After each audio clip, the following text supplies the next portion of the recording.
tercer elemento nos da posibilidad. Bueno, ya hemos esperado un poco. Yo les comparto, mientras tanto, el enlace para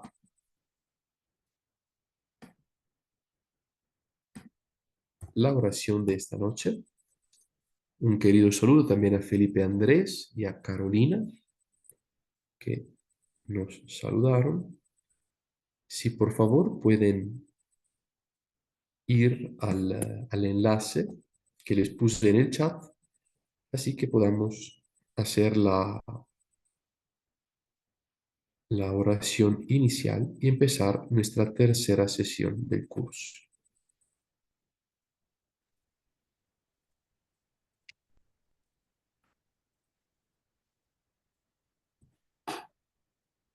En el nombre del Padre, y del Hijo, y del Espíritu Santo. Amén. Amén. Creador inefable, tú que Tú eres la que verdadera eres la fuente de luz y de sabiduría, sabiduría y el y principio supremo, dígnate infundir sobre las tinieblas de mi inteligencia el resplandor de tu claridad, apartando de mí la doble oscuridad en que he nacido, el pecado y la ignorancia. Tú que haces elocuente la lengua de los niños, educa también la mía e infunde en mis labios la gracia de tu bendición. Dame agudeza para entender, capacidad para asimilar, método y facilidad para aprender, ingenio para interpretar y gracia copiosa para hablar. Dame acierto al empezar, dirección al progresar y perfección al acabar. Tú que eres verdadero Dios y hombre, que vives y reinas por los siglos de los siglos. Amén. Virgen María, sede de la sapiencia, ruega por nosotros. Santo Tomás de Aquino, ruega por nosotros. En nombre del Padre, y del Hijo, y del Espíritu Santo. Amén. Bueno, entonces 7:09 podemos empezar con nuestra clase. Ya le voy a compartir en una ventana más las imágenes que vamos a tratar hoy.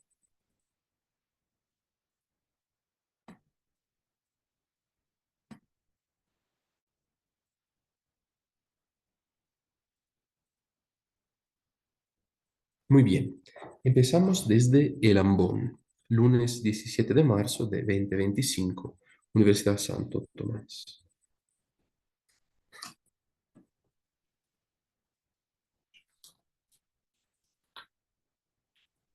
¿Qué haremos hoy? Vamos a tratar de los asuntos artísticos, históricos y especialmente teológicos del Ambón, lugar de la proclamación de la palabra de Dios, de la sede, lugar donde el sacerdote se va sentando, el obispo se va sentando, y también una pequeña teología de los umbrales y de las puertas. Empezamos con una introducción sobre el hablar sagrado. He puesto acá dos presidentes de los Estados Unidos. No quisiera poner nada de colombiano para no enfrentarme con asuntos políticos. Y hablando de otra nación, tal vez es más fácil. Para celebrar momentos importantes de la vida o para hablar de forma sagrada, entre comillas, nosotros hoy en día estamos acostumbrados a ponernos de pie. Esto hacen, por ejemplo, estos dos presidentes de Estados Unidos. Entonces, no será lo que van a decir, no será solo una charla, un compartir, sino que será más bien un discurso. El hablar se hace solemne y el cuerpo mismo proclama las palabras que ofrece la boca. Lo pueden ver en los dos ejemplos que he tomado. El uno y el otro van hablando con todo su cuerpo, las manos, los brazos, la expresión de la cara, del rostro. Hace que sus palabras se vuelvan no solo una comunicación de una información, sino una experiencia más amplia, que es la experiencia de un discurso. Entonces, cuando se celebran momentos importantes, acá por ejemplo en la política, el hablar se hace solemne y el mismo acto de pronunciar las palabras es performativo de la acción misma. Vamos a ver unos ejemplos de esta situación, por ejemplo. Ustedes pueden ver aquí unas bodas civiles. Entonces, el pronunciar las palabras, yo os declaro esposo y esposa, eso ya es un acto performativo, o sea, expresa de forma real lo que va diciendo. Lo mismo hace un juez acá cuando va pronunciando una sentencia delante de las personas. Esto hace un pontífice cuando hace un discurso en frente de muchas personas. Eso hace la universidad cuando proclama doctor o otorga un título a un estudiante. El hecho que un docente de la universidad diga las palabras canónicas, eso es suficiente para crear la realidad. Entonces el ambón asume todo ese sentido antropológico y lo traslada en el mundo de Dios y en el mundo de la liturgia. Este es un ambón y estamos viendo, si soy capaz de quitar ese... No. Este es un ambón como hoy en día lo conocemos, poco más que un atril en madera o en hierro. Muy pocas veces en mi experiencia, por ejemplo, acá en Colombia, vi atriles en piedra o construidos con concreto. Casi siempre se trata de atriles en madera, en hierro, de forma metálica. Vamos a ver cómo ese lugar teológico tiene una historia mucho más larga que hoy en día tal vez no sea muy evidente por distintas razones que vamos a ver.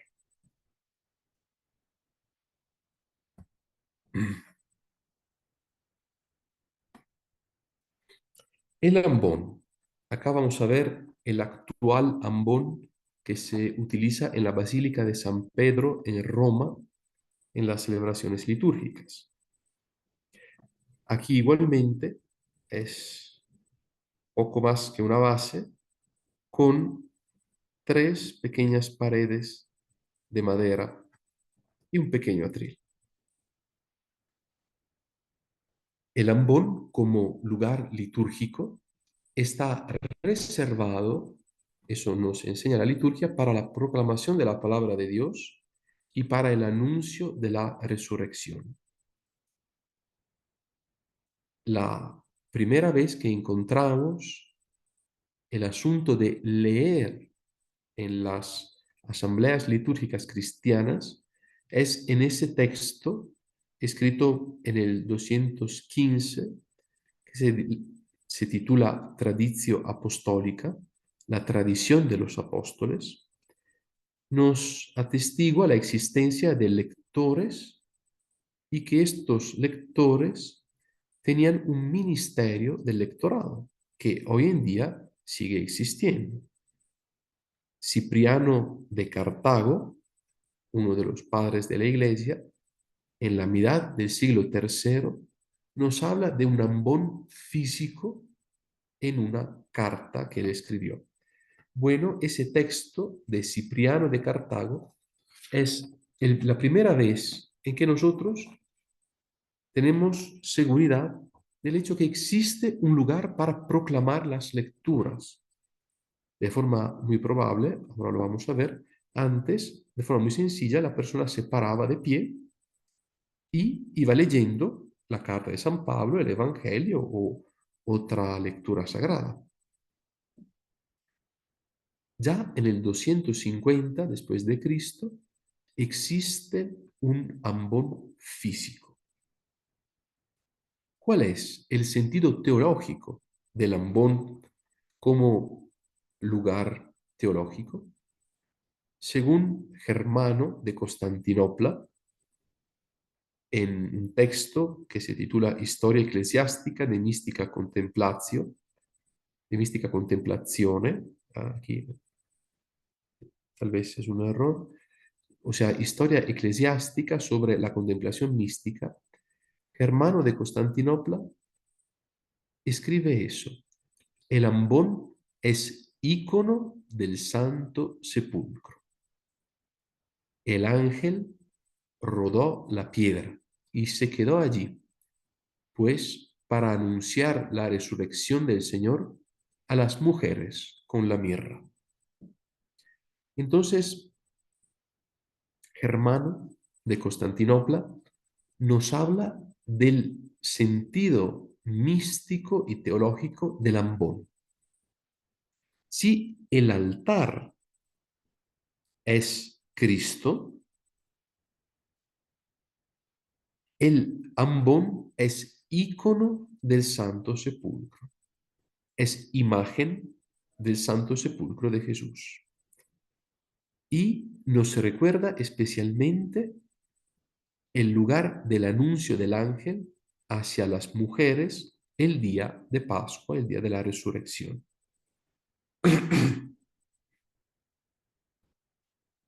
Otro autor, Simón de Tesalónica, escribe esto. El ambón está delante, vamos a ver de qué estaba hablando, porque ustedes tal vez tienen la idea de nuestro atril como ambón. Un poco después, en el recorrido histórico, vamos a ver cómo es este ambón que pensaba Germán de Constantinopla o Simón de Tesalónica, no es solo un atril, sino más bien un lugar amplio, bien construido para la proclamación de las lecturas. O sea, algo que de hecho acuerda bastante, nos recuerda bastante el sepulcro de Cristo, que era realizado en la roca. Era como una especie de gruta.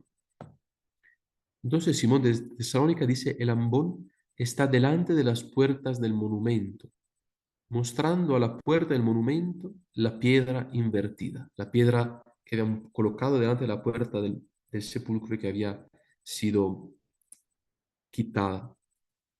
Y tiene la altura para la altura de la predicación. Entonces, el ambón es lugar alto. No solo el altar, ya lo hemos visto en la anterior sesión, es lugar alto, sino también el ambón es lugar alto. Tiene la altura para la altura de la predicación y también porque el ángel estaba predicando la resurrección de Cristo. Por eso, sobre el ambón, los sacerdotes con los diáconos, representando a los ángeles, leen el Evangelio. En ese texto, entonces, Simón de Tesalónica, que es un padre griego, nos dice cómo los sacerdotes y los diáconos, quienes tienen particularmente el papel de la predicación del Evangelio, representan a los ángeles la mañana del día de Pascua. Representan a los ángeles porque predican, anuncian y proclaman la resurrección de Cristo. El ambón, como decía antes Germán de Constantinopla, es ícono del Santo Sepulcro. Es lugar de anuncio de la resurrección de Cristo.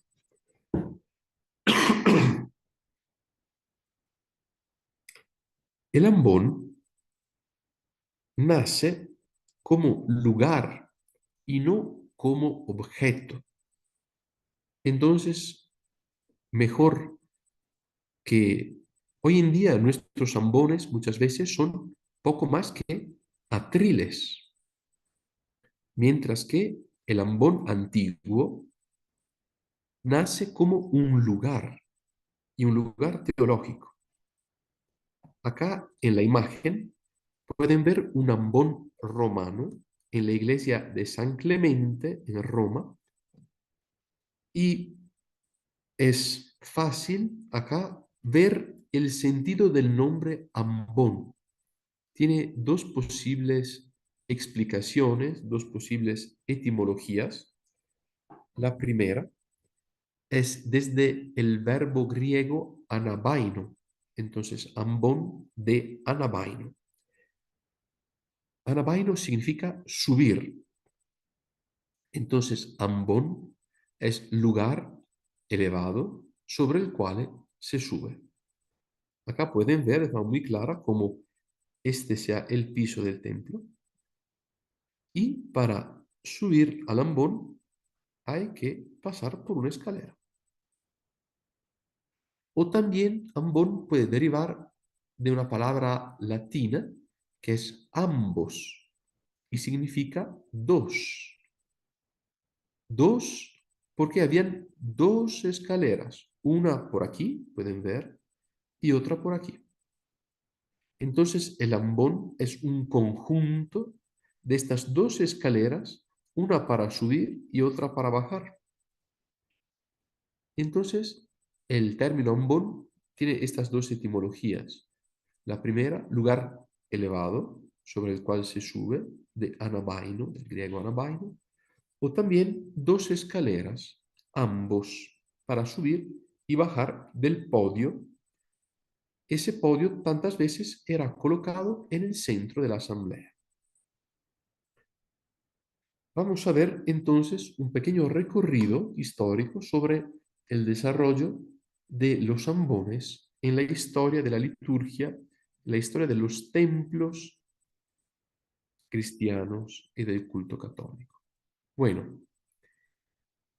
también empezamos desde los judíos, también los hebreos tenían ambones.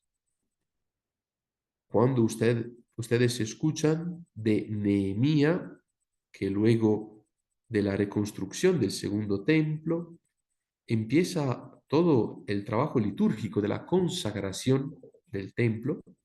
Bueno, Nehemías, según la Sagrada Escritura, Nehemías tiene un libro en el Antiguo Testamento, si quieren pueden ir a leerlo y ver el asunto de su vida y su reconstrucción, su trabajo de reconstrucción del templo de Jerusalén. Bueno, Nehemías construye un ambón, un podio. Muy probablemente fue nada más que algo por ese lado. Este probablemente fue el podio de Nehemías. Las personas estaban alrededor y el profeta, junto con otros sacerdotes, iban leyendo las sagradas escrituras para el pueblo, para que aprendiera la historia de salvación de Dios para con Israel. Hoy en día, también en las sinagogas se tienen ambones, por supuesto, para leer la palabra de Dios. El, el hecho de construir un ambón alto es un sentido simbólico, pero también muy práctico, ya que no existía la amplificación de la voz. ¿Cómo podían de todo eso? De forma muy sencilla, poniendo un podio y dejando que las personas se acercaran y de allí hablar. A la derecha, en esa misma imagen, pueden ver la Domus Ecclesiae, la casa iglesia del siglo III entre Siria e Irak.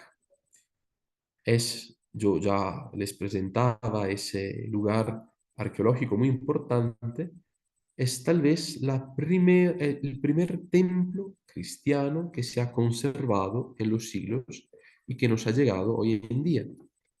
Entonces pueden ver que acá había la calle, la entrada de la casa, un pequeño patio, el baptisterio y el salón para la Eucaristía. En ese lugar estaba el altar hacia el oeste, la dirección oriental, hacia el este. No tenemos ninguna indicación en ese salón para la Eucaristía del lugar donde posiblemente se podía colocar el ambón. O si tal vez no existía el ambón. Si era suficiente, ya que era un salón, digamos, de pequeñas dimensiones, era suficiente que las personas se sentaran, alguien se pusiera de pie para hablar y todos los demás escucharan su lectura de las Sagradas Escrituras.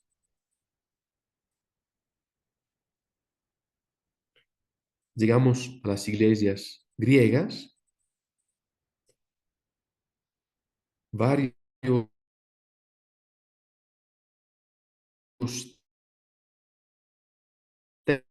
textos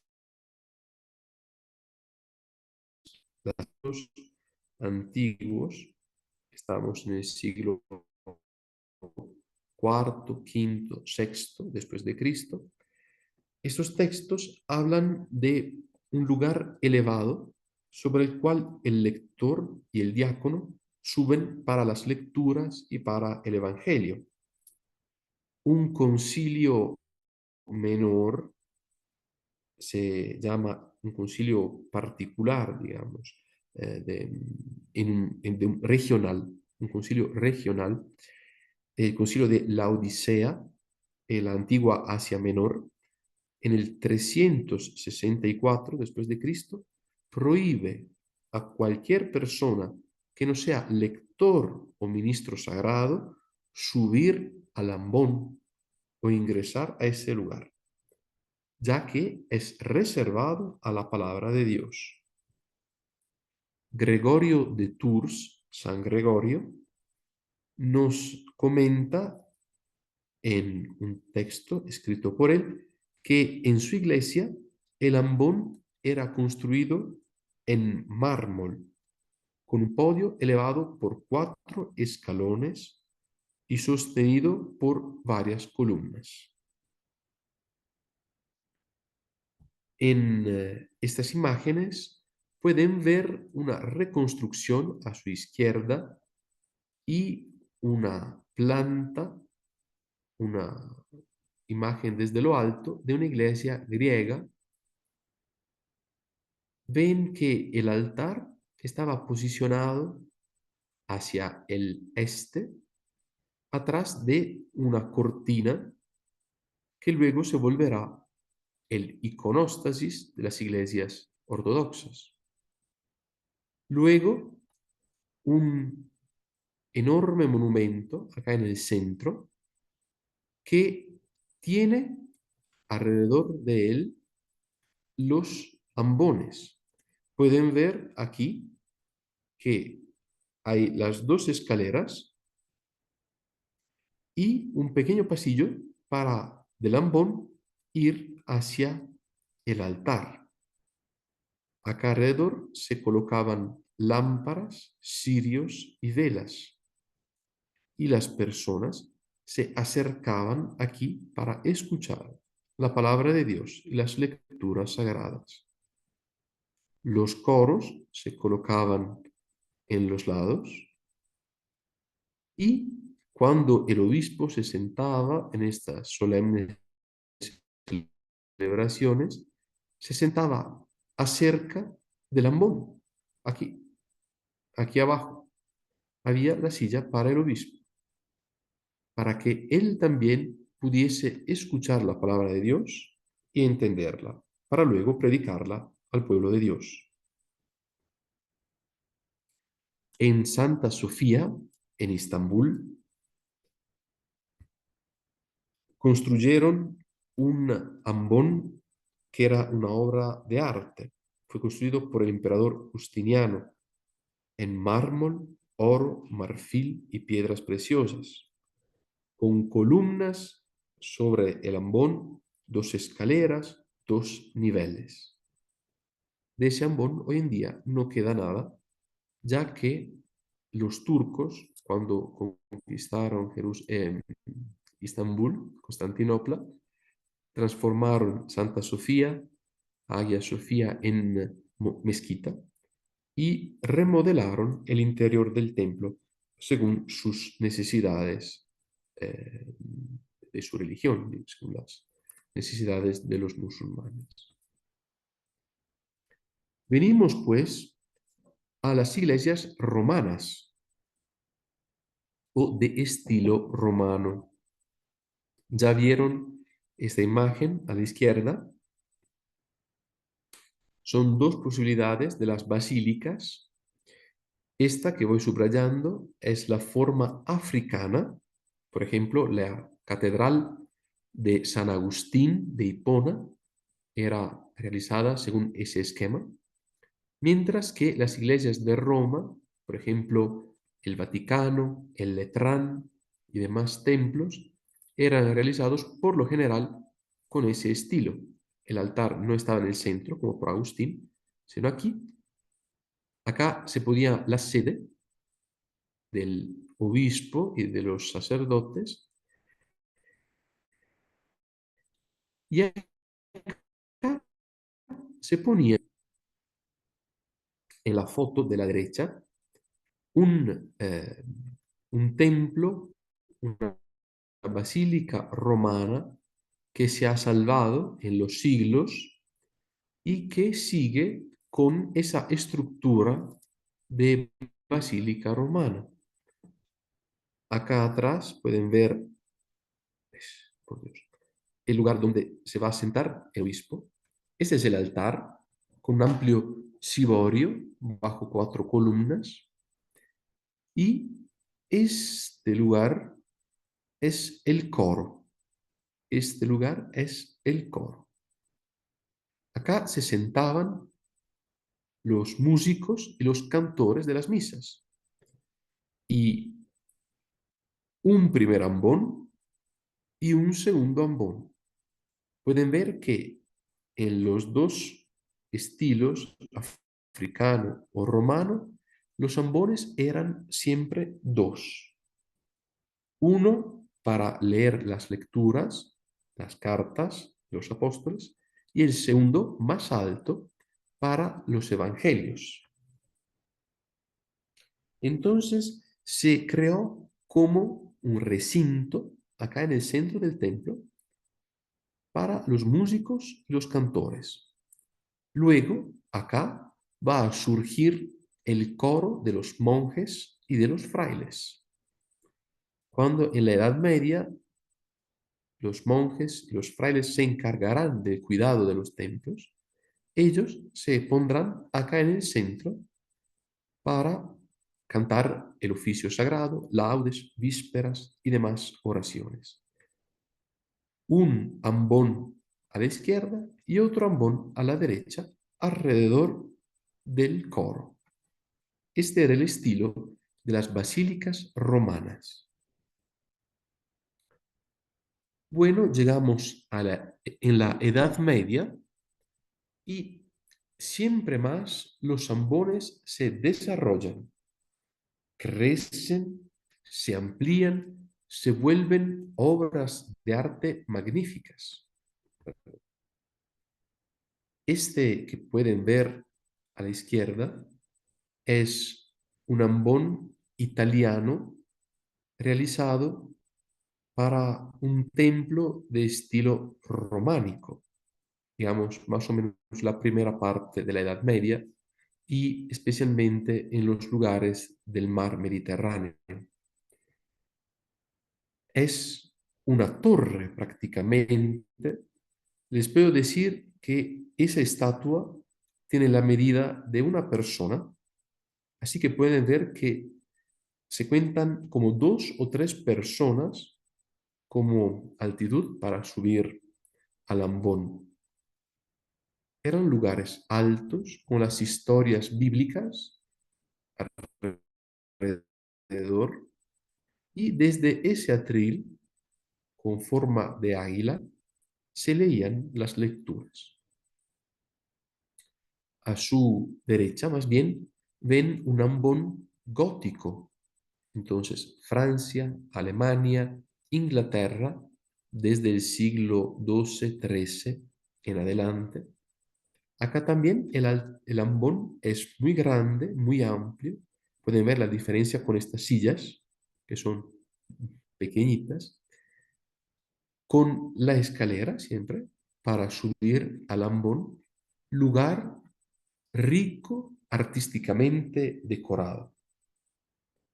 Acá también habían águilas para indicar la palabra de Dios como,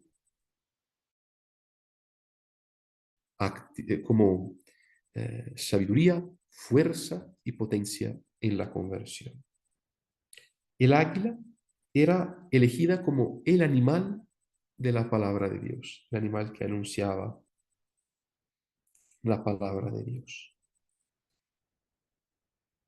En unos templos, sin embargo, no es suficiente construir estos ambones monumentales, sino que se van construyendo cosas increíbles, magníficas, muy amplias.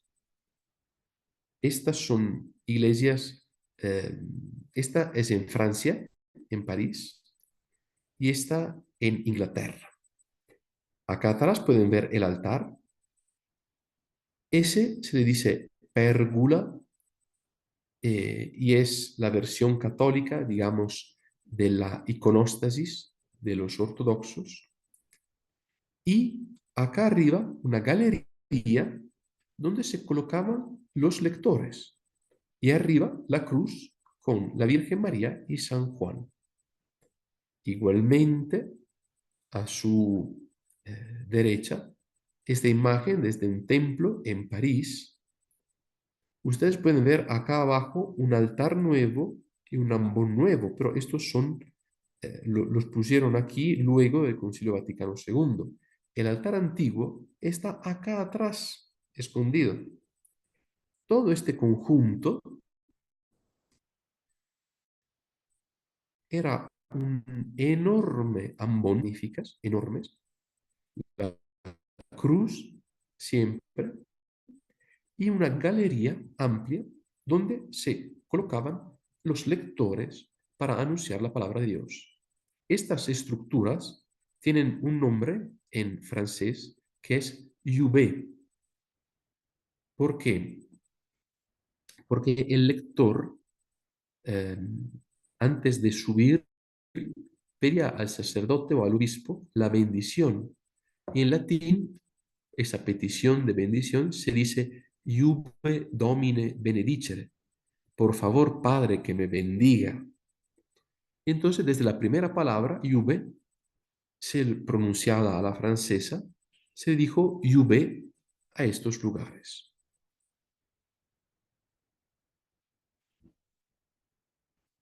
Marco, lo siento, apenas pude conectar. Ah, bueno, perfecto. Bienvenido, Padre Jaime.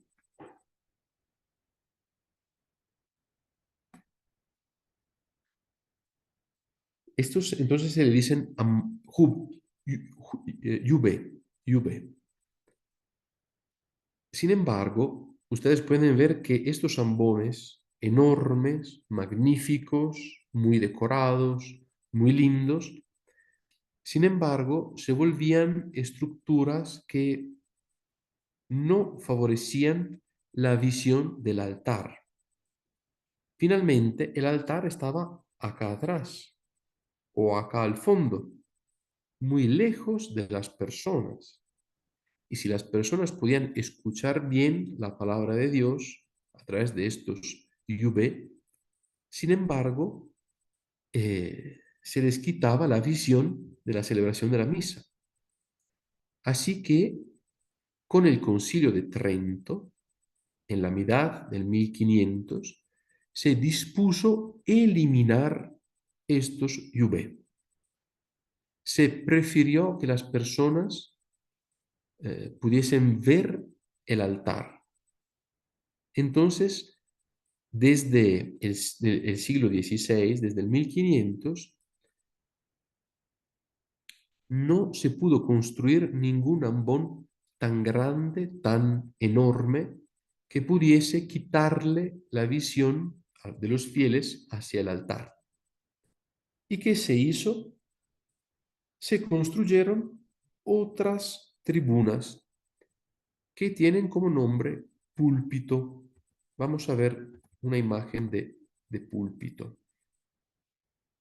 Ah, bueno, aquí están las águilas, para que puedan ver estos ambones monumentales en piedra, en mármol, con las águilas.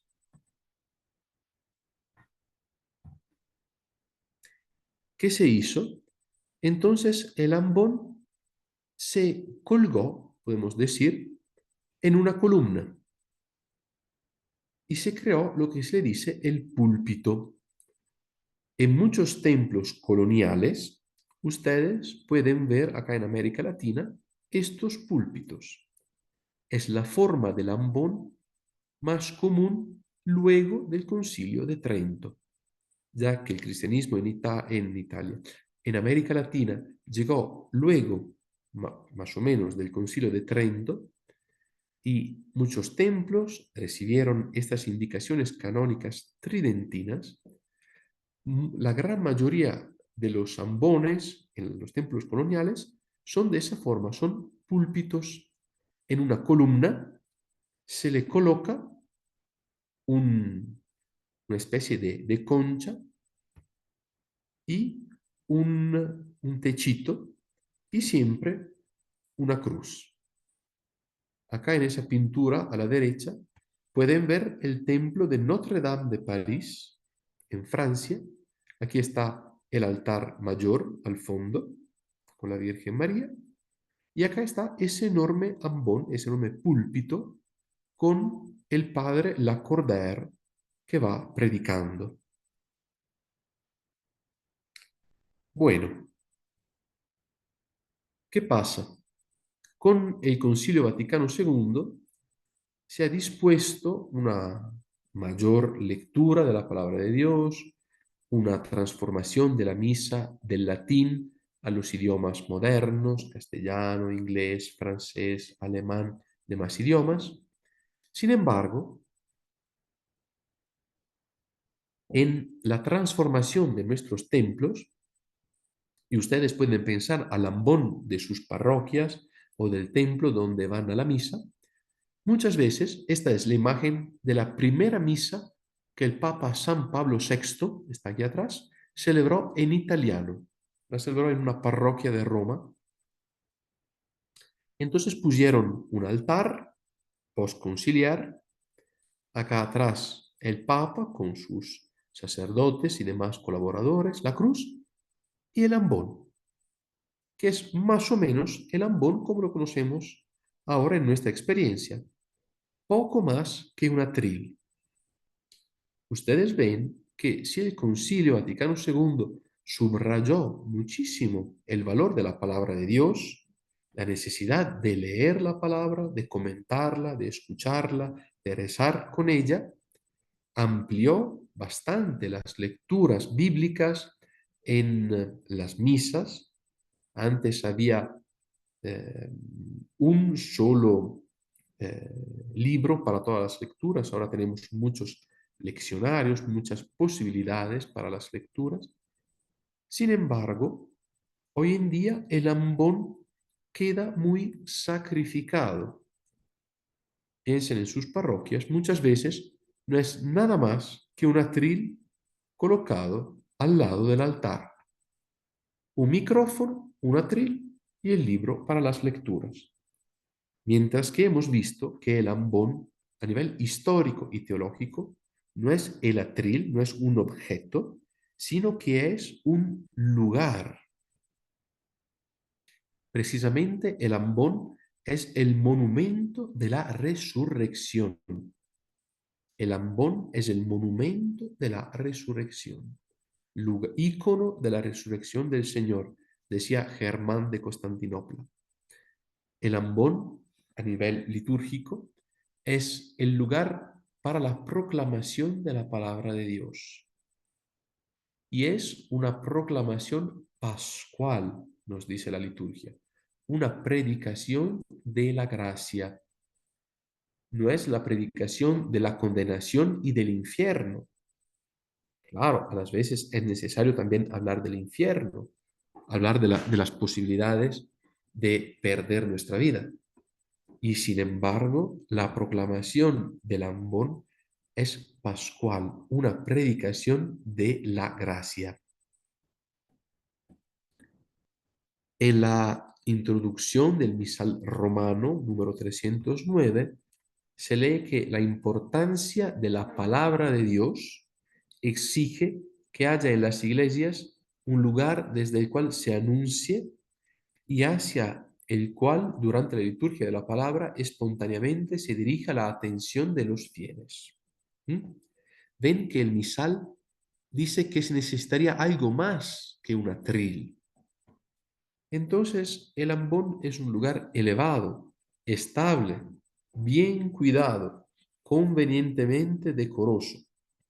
Ambón no es un atril, sino una estructura, un lugar. Históricamente, el ambón siempre ha sido colocado afuera del presbiterio. Ustedes han visto en el centro de la nave o con estas torres o con ese V, con esa galería arriba, con el púlpito en una columna. Sin embargo, siempre afuera del presbiterio.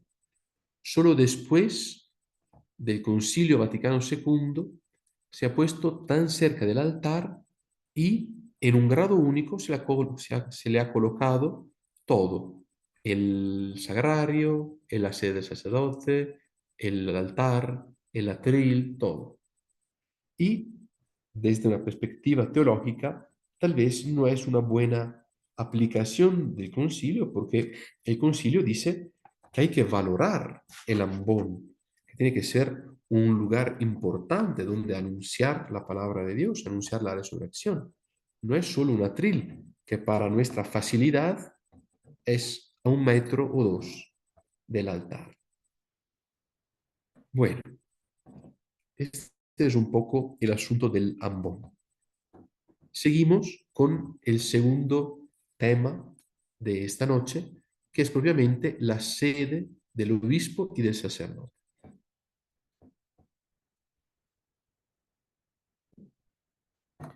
A nivel antropológico, el antiguo Israel y entonces también para Jesús, para enseñar, una persona tenía que enseñar sentado. Como pueden ver en estas imágenes, que son modernas, pero representan muy bien la forma de enseñar que tenía Jesús. Jesús enseñaba siempre sentado. Así enseñó las beatitudes, las bienaventuranzas, perdón. Se sentaba en el barco para predicarle a las personas en el lago de Genesaret. Se sentaba en el pozo para enseñarle a la samaritana. Entonces Jesús enseñaba sentado. Esa es el testimonio de los evangelios y de los apóstoles. Por esta razón, también en las primeras iglesias, el obispo, bueno, antes los apóstoles y luego los obispos, se sentaban y alrededor de ellos se sentaban también las personas y enseñaban, tenían la homilía de esta forma, sentados entre sentados. Esta era la forma de la atención en lugares semíticos. Entonces, en las primeras iglesias, es muy probable que se leían los escritos de los apóstoles. Quien tenía que leer se ponía de pie, todo lo demás sentados a escuchar. Luego llegaba la palabra del obispo o del apóstol, si todavía estaba vivo, que comentaba estas lecturas sagradas, sentado entre sentados. Luego se movían hacia el altar para celebrar la cena del Señor, la Eucaristía.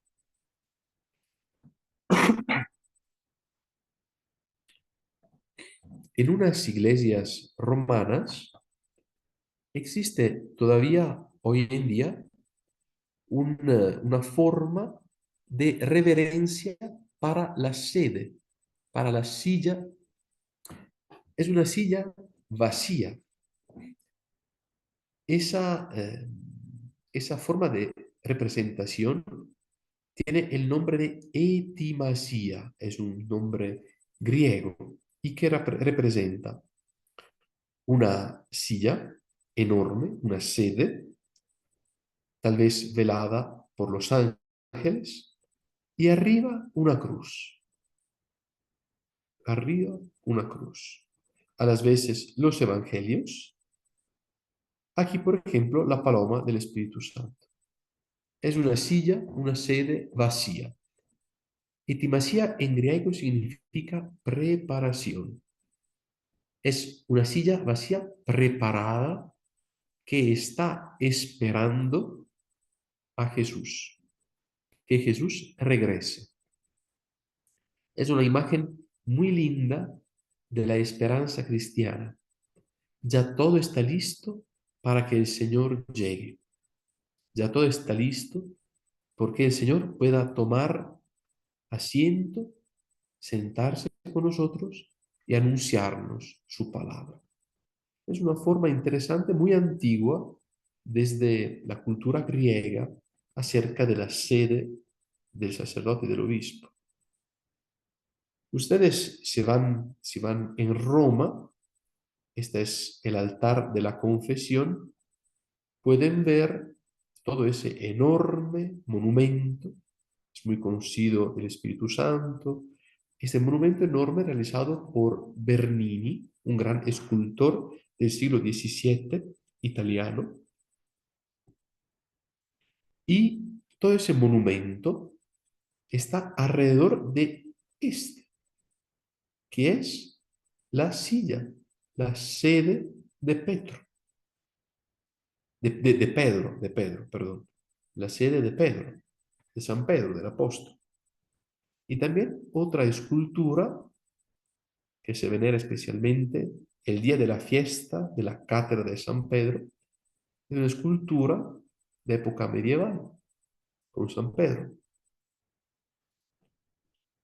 Se empezó a celebrar desde muy temprano en la iglesia la fiesta litúrgica de la cátedra de los apóstoles. En Jerusalén se celebraba la cátedra de Santiago, el hermano del Señor. En Alejandría se celebraba la cátedra de San Marcos Evangelista, que en Alejandría murió. En Roma y en Antioquía se celebraba la fiesta de la cátedra de San Pedro, porque San Pedro fue antes obispo de Antioquía y luego obispo de Roma. Entonces, el lugar donde los apóstoles se sentaban tiene un lugar importante en la fe cristiana y nos representa la autoridad y la enseñanza de los apóstoles, la fe y el conocimiento de Jesucristo que de ellos llega a nosotros. Por eso, en nuestras misas, también el sacerdote y el obispo se sientan. No es solo para descansar un ratico mientras que alguien más va leyendo las lecturas, sino que es sentarse como se sentaban Jesús y sus apóstoles. Sentarse para transmitir la fe. La sede, la silla del Padrecito, tiene ese valor teológico, el compartir la fe, la transmisión del Evangelio de los ministros de la Iglesia, de los sucesores, de los apóstoles, hacia el pueblo de Dios. Bueno, vamos a ver un pequeño recorrido del lugar donde se sentaban las personas donde se sentaban los sacerdotes en las Eucaristías y en las liturgias. Podían sentarse acerca del ambón, ya lo vimos antes, ese es el modelo griego. El modelo de Siria, el modelo más oriental, sentados acá en el piso, sentados entre sentados. Así era para todos.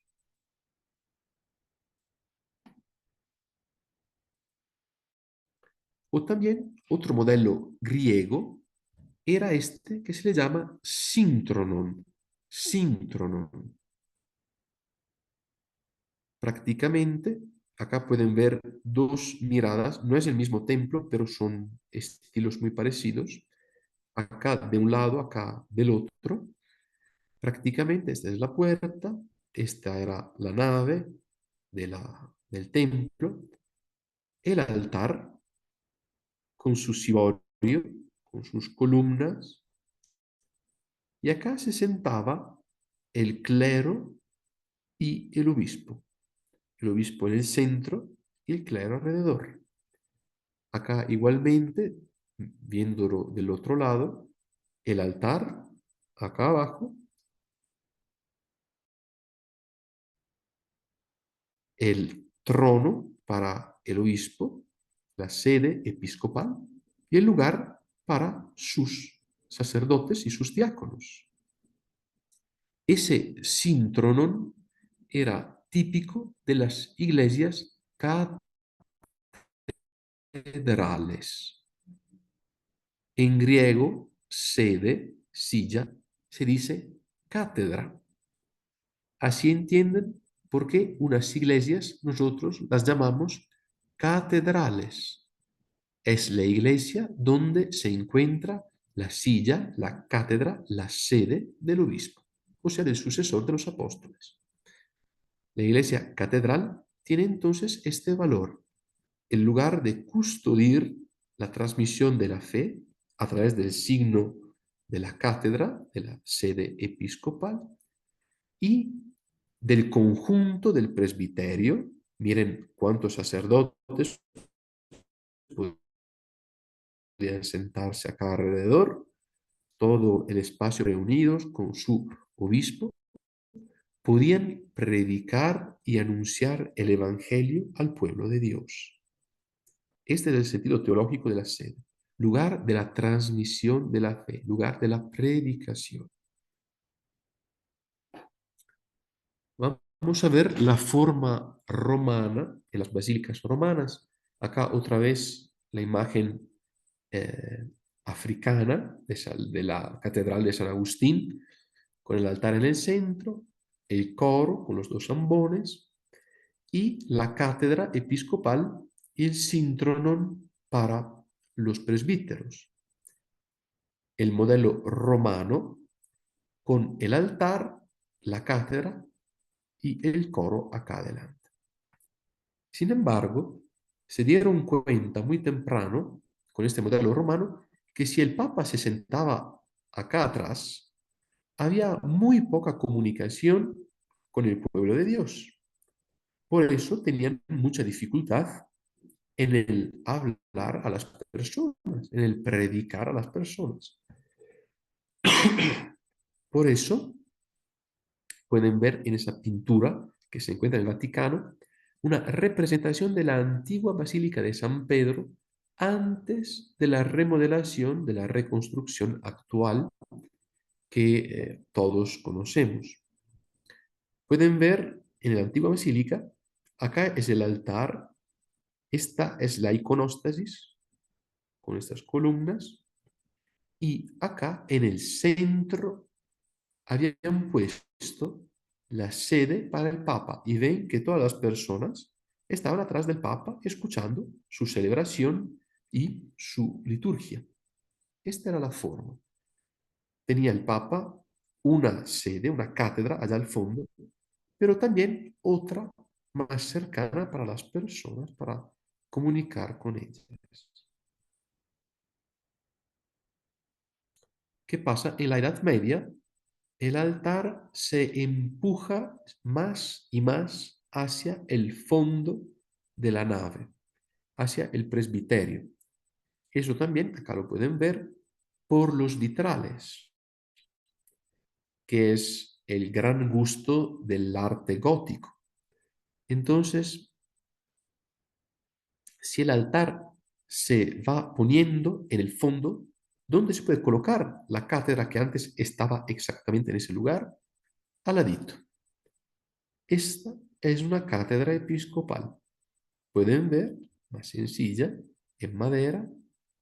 Entonces, si la iglesia era una iglesia catedral, eso desde la Edad Media hasta el Concilio Vaticano II. Esa era la forma común de colocar la cátedra episcopal en las iglesias catedrales.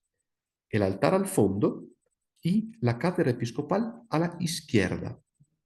Mientras que acá se ponía una pequeña banca para el sacerdote o los sacerdotes. Acá tenemos tres imágenes posibles de iglesias en la Edad Media.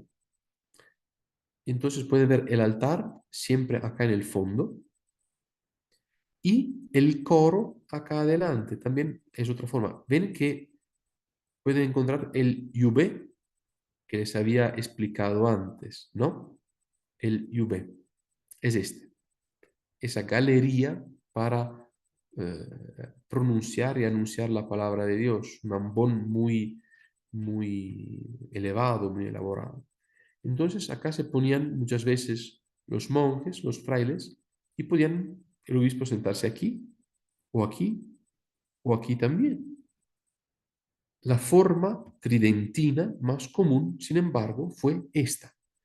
El altar al fondo, el obispo a la izquierda, el sacerdote a la derecha. Creo que en casi la totalidad de los templos de América Latina, la forma, claro, con otro estilo artístico, pero la forma de construcción fue más o menos esta. Ahora, una pequeña nota polémica sobre la sede después del Concilio Vaticano II.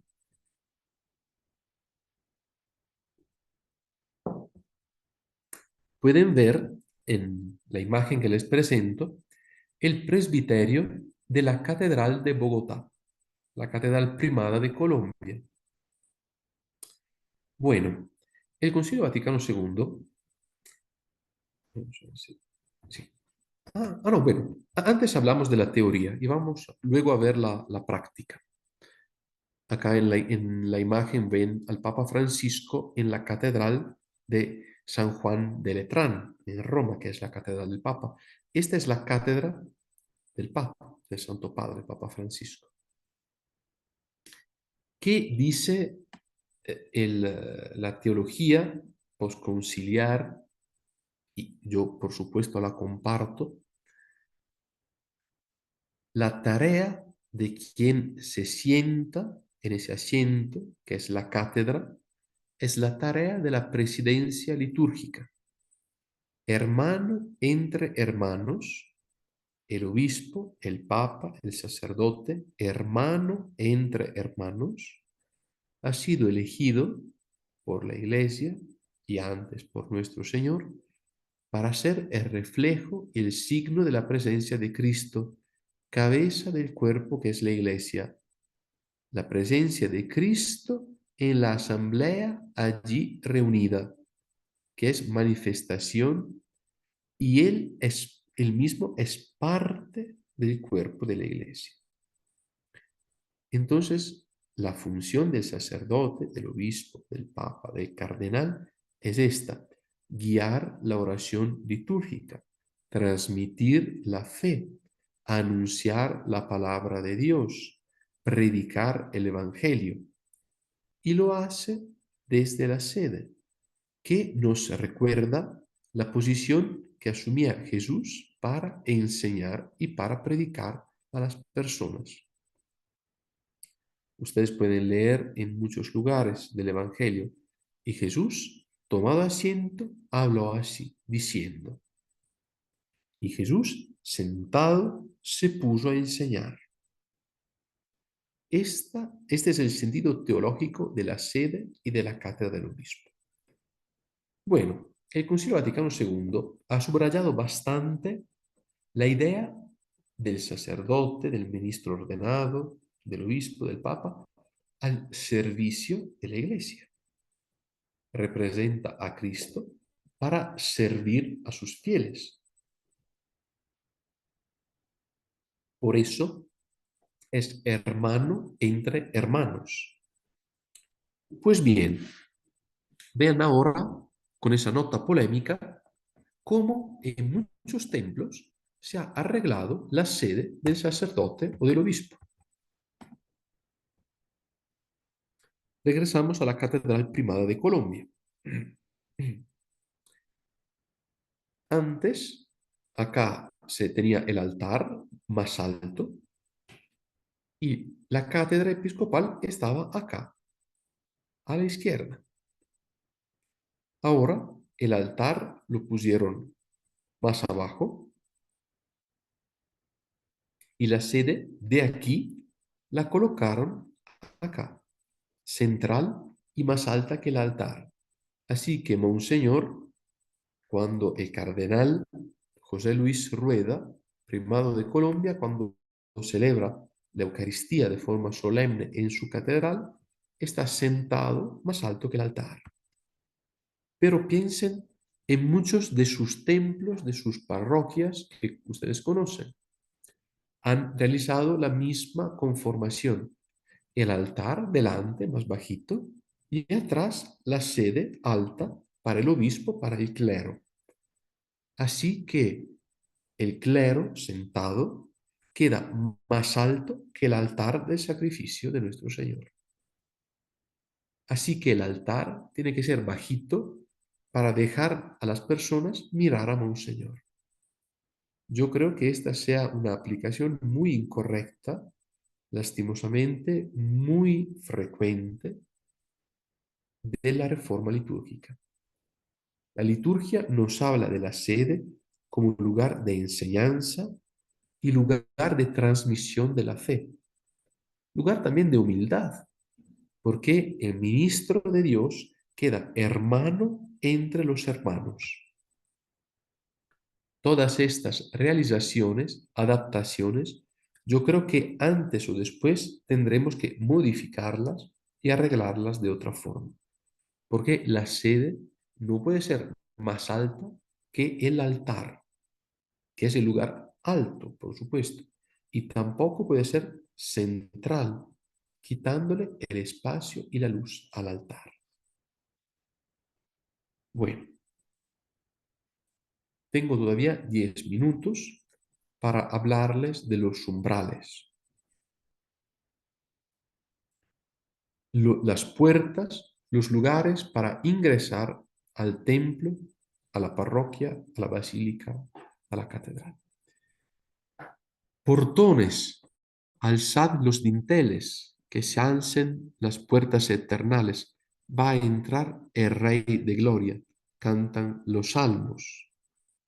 Y también nuestro Señor dice, yo soy la puerta de las ovejas. La puerta en nuestros templos tiene no solo con la fachada la primera imagen, el papel de la primera imagen que cada uno tiene de la iglesia, la presentación, la cara que todos conocemos de un templo, de una iglesia, sino también tiene la función de llevarnos hacia adentro. La puerta sirve para ingresar y para salir. Tiene, claro, una utilidad práctica, pero también la exigencia de expresar simbólicamente el paso del fiel de la calle al templo, del exterior al interior. La puerta sirve para acceder a la iglesia. Esta es también la etimología. Puerta, o sea, lugar de paso. Al mismo tiempo, la puerta separa del exterior y abre al misterio, o mejor, al lugar del misterio, que es el lugar de la liturgia, el lugar de los sacramentos, el lugar de los misterios. Por eso, en muchas iglesias de la Edad Media, en las puertas se colocaban guardianes, las estatuas de los santos protectores, la cruz, los ángeles, los leones, los grifos. Son los guardianes del templo sagrado y defienden la iglesia de Dios contra el maligno y Satanás. Claro, la puerta tiene también el sentido de Cristo como puerta de las ovejas. Cristo es la puerta, Cristo es el mediador hacia el lugar de lo sagrado. Es Cristo quien nos lleva hacia la liturgia. Ya que es año jubilar y año de muchas peregrinaciones, quería leer con ustedes ese texto Incarnationis Mysterium, escrito por Juan Pablo II antes del año 2000, y se habla de la puerta santa del jubileo. La peregrinación va acompañada del signo de la puerta santa, abierta por primera vez en la Basílica del Santísimo Salvador de Letrán durante el jubileo del 1423. Ella evoca el paso que cada cristiano está llamado a dar del pecado a la gracia. Jesús dijo, yo soy la puerta, para indicar que nadie puede tener acceso al Padre sino a través suyo. Esta afirmación que Jesús hizo de sí mismo significa que solo Él es el Salvador enviado por el Padre. Hay un solo acceso que abre de par en par la entrada en la vida de comunión con Dios. Este acceso es Jesús, única y absoluta vía de salvación. Solo a Él se pueden aplicar plenamente las palabras del salmista. Aquí está la puerta del Señor, por ella entran los justos. Y también, siempre Juan Pablo II dice, la indicación de la puerta recuerda la responsabilidad de cada creyente de cruzar su umbral. Pasar por aquella puerta significa confesar que Cristo Jesús es el Señor, fortaleciendo la fe en Él para vivir la vida nueva que nos has dado. Es una decisión que presupone la libertad de elegir y al mismo tiempo el valor de dejar algo, sabiendo que se alcanzará la vida divina. A través de la puerta santa, simbólicamente más grande por ser final de un milenio, y ahora la tenemos puerta santa del año de la esperanza, Cristo nos introducirá más profundamente en la iglesia, su cuerpo y esposa. Por eso se coloca en el umbral de la iglesia la pila del agua santa. Antes, principiando cada misa dominical, se hacía un recuerdo semanal del bautismo. El padre pasaba con un hisopo bendiciendo a todas las personas y luego se ponía el hisopo en la puerta del templo para los que llegaban tardes, algo que siempre ha pasado en la historia de la iglesia. Bueno, ellos cuando llegaban se echaban la bendición con el agua bendita o podían llevar a la casa un poco de esta agua para sus familiares. Si han participado en una misa en latín con el rito antiguo de San Pío V, ven que todavía la misa del domingo empieza con esa aspersión con el hisopo.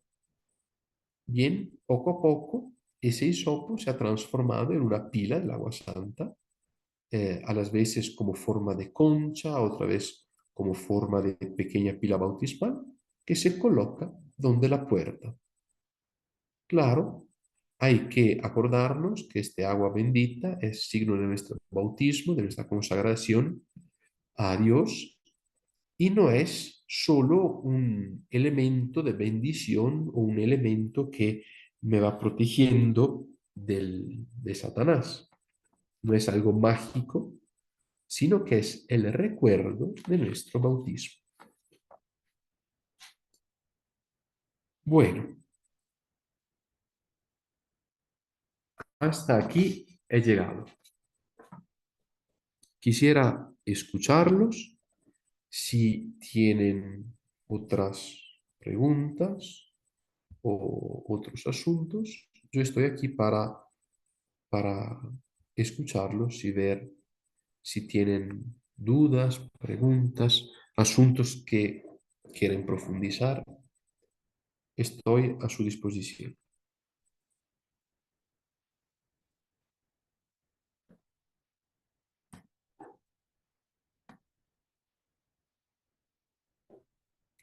O bien, si el padre Hernán quiere dar una información técnica, también es algo oportuno para tenerla. Vale, Marco, muchas gracias. Estoy compartiendo en el chat el formulario para la certificación y las grabaciones de este curso de los lugares teológicos. Sí, entonces, por favor, vayan al enlace y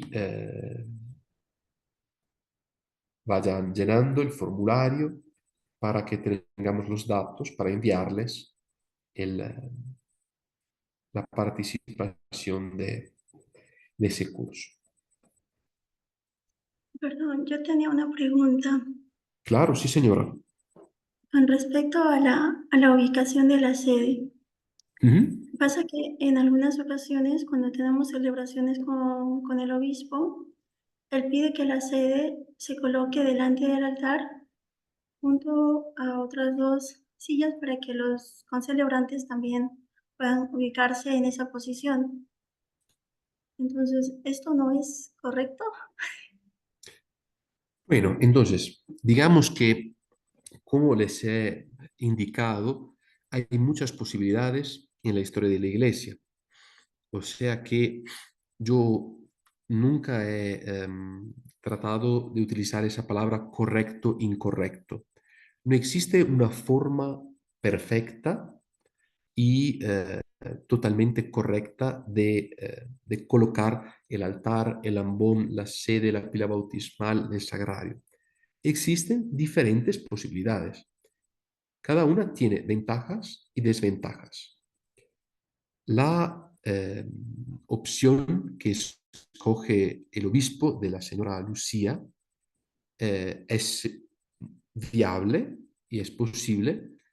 La utiliza el mismo Papa cuando celebra a las veces en el Vaticano, porque en el Vaticano no existe una cátedra papal fija, sino que se pone una silla delante del altar cuando llega el Papa y luego cuando empieza la liturgia eucarística llegan dos acólitos, quitan la silla del Papa, la pasan para atrás y el Papa celebra el altar mayor. Así que la forma que pide Monseñor es viable, parece que los papas la utilicen. Yo personalmente no la amo mucho porque de una forma o de otra le quita un poco la luz al altar. Entonces, la forma que personalmente yo preferiría es la forma tridentina que pueden ver aquí. Yo creo que desde mi consideración, tal vez esta sea la forma más correcta. O sea, con el altar al centro y la cátedra eh, para Monseñor Obispo o para los sacerdotes del otro lado, al lado del altar. Claro, existen, como pueden ver en la catedral primada, otra posibilidad, o como se tenían en otros tiempos otras posibilidades. Aquí también, ¿no? Yo personalmente aconsejaría poner la sede al lado para evidenciar la teología del Concilio Vaticano II, que dice, el ministro de la Iglesia es hermano entre hermanos. La sede no tiene que parecerse a un trono. No es un lugar no hay que subrayar tanto ese lugar. Es un lugar de servicio para el anuncio de la palabra de Dios, para el anuncio del Evangelio. Así que doña Lucía, si Monseñor le pide poner la silla allí, que la ponga, que no existe ningún problema. El Papa mismo hace esta colocación en sus misas en la Basílica del Vaticano. Muchas gracias. Con mucho gusto.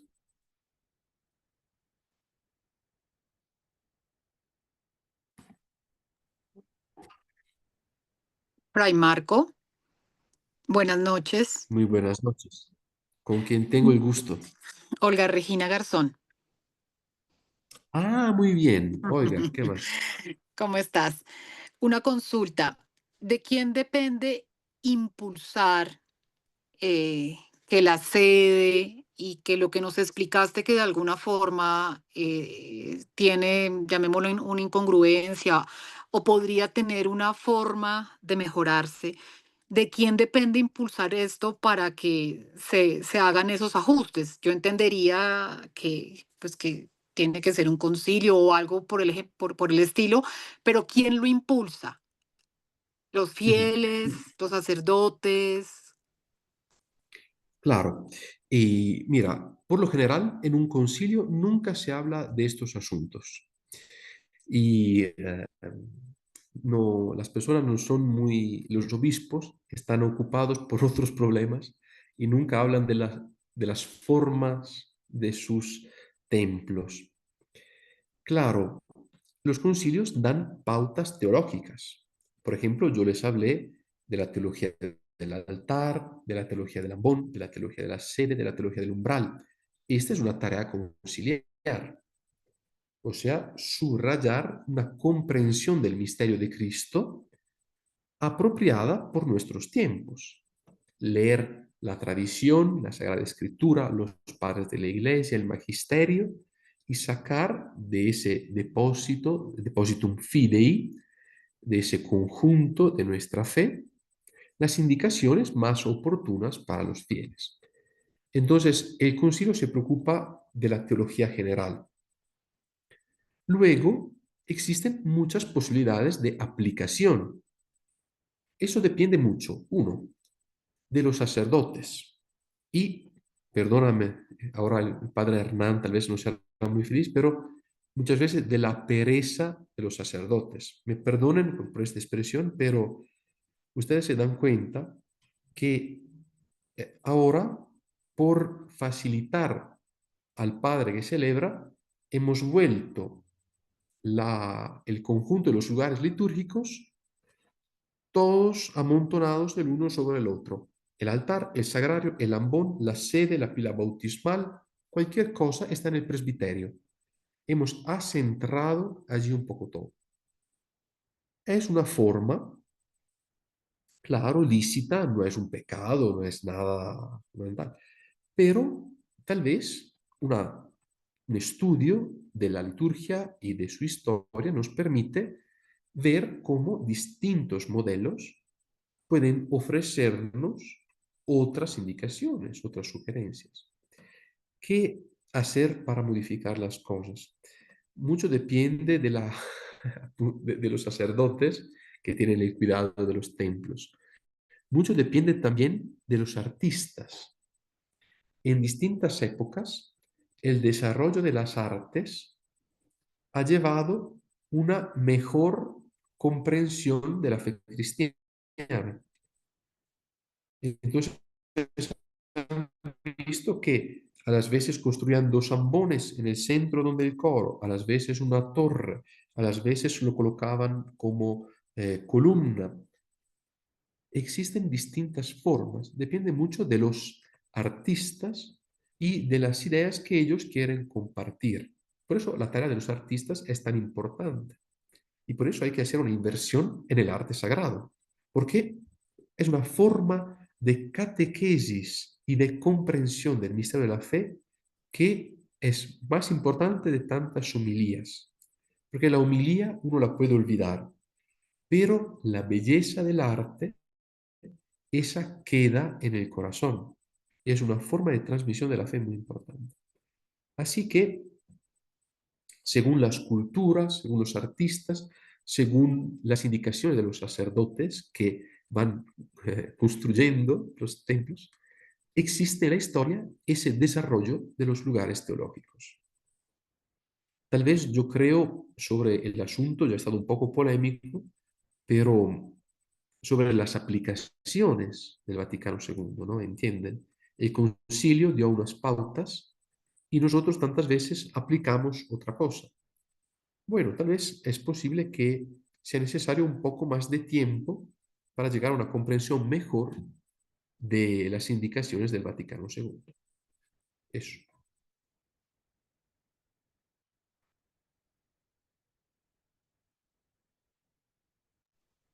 Vale, muchísimas gracias.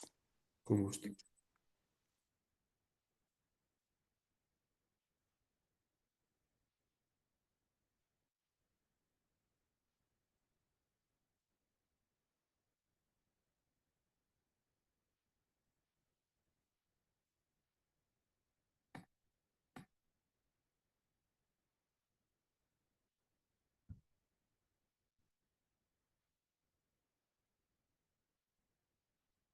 Bueno, si no tienen ulteriores preguntas, yo creo que hoy podemos concluir nuestra sesión con 2 minutos de anticipación. La última sesión será el miércoles 19, en 2 días, y hablaremos del bautisterio y de la pila bautismal, y también hablaremos del sagrario, con todos los asuntos del culto eucarístico. Así que, con estas indicaciones, yo les agradezco su atención y sus preguntas, siempre muy atentas, y agradecemos también al Señor por concedernos ese tiempo de formación. Gloria al Padre y al Hijo y al Espíritu Santo, como era en el principio, ahora y siempre, por los siglos de los siglos. Amén. En el nombre del Padre, del Hijo y del Espíritu Santo.